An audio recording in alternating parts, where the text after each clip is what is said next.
very, very much. We are doing well here at the College of Charleston, having a great time. People are beginning to leave the quad now and moving on and going on to start school tomorrow, right? So is this like the best start of school ever? Yeah, definitely. I couldn't have started like a different way. It would been awesome. Fantastic. We've got one more person here. Do you want to come over? Come on. Tell me a little bit about what you experienced. Was it like what you expected? What did you expect? I expected it to get dark, but I didn't expect the temperature to change and get so cold.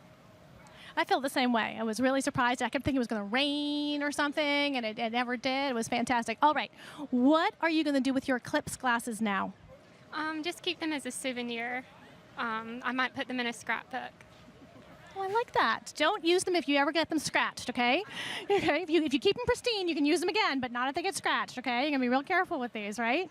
All right, fantastic. Anybody here a science major? Any one of you guys? You are? Come on up. Oh, look at your shirt. Look at your fantastic shirt. Wow, tell me about your shirt. I don't remember where I got this, but it's obviously constellations, and it seemed appropriate since it was astronomical. I agree. And what kind of a science major are you? Geology and biology, probably. And do you say that this inspired you a little bit more and be excited about science? Yes. Really amazing. Thank you very much. I'm so glad you all were here today, and we are going to hand it back to Dwayne Brown. Thank you so much.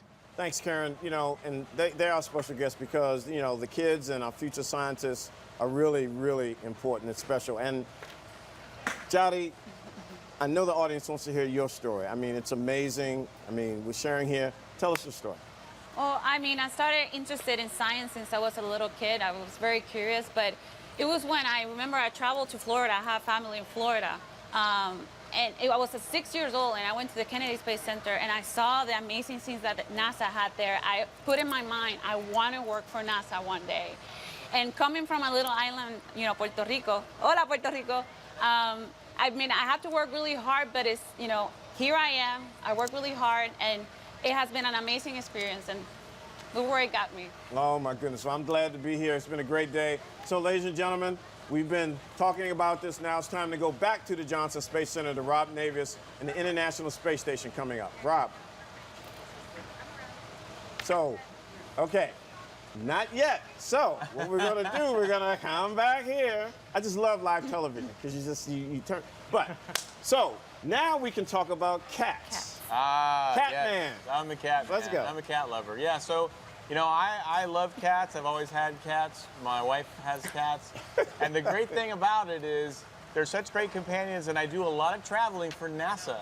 And it actually is very convenient to have a cat because they let you go away, come back. They're still glad to see you, but they don't need quite as much care as a dog does. So actually, for all the work I've done and all the time I've spent out studying the sun from other countries, cats have always been there for me. So 2 quick questions, and then we are going to go down to Houston. Advice for becoming a scientist, real quick. Well, study. It sounds simple, but just keep going to school, but try as many different things as you can, experience in different opportunities, internships, things like that, because it gives you a chance to really see the breadth of science and technology out there. Jody. Keep motivated. You know, like Alex said, do the internships, try different things, because you never know exactly what you really like, and to be really happy on your job, you really have to find that calling, what you really, really love. Yeah, and for the folks and the kids and the students watching, and a lot of you out there, I mean, look, Alex and Jody, I mean, they're amazing. They're amazing. And we'll hear more about them. Now, within the past hour, as Eclipse swept across the continent, U.S. 6 crew members aboard the International Space Station had a chance to view this phenomenon from a unique vantage point. Let's go to the ISS Flight Control Room at the Johnson Space Center in Houston. Rob Navius, back to you with more. Rob.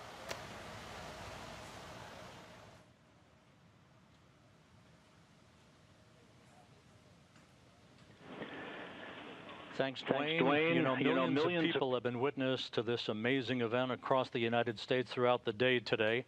But up on the International Space Station, members of the Expedition 52 crew have had a unique celestial front row seat to history.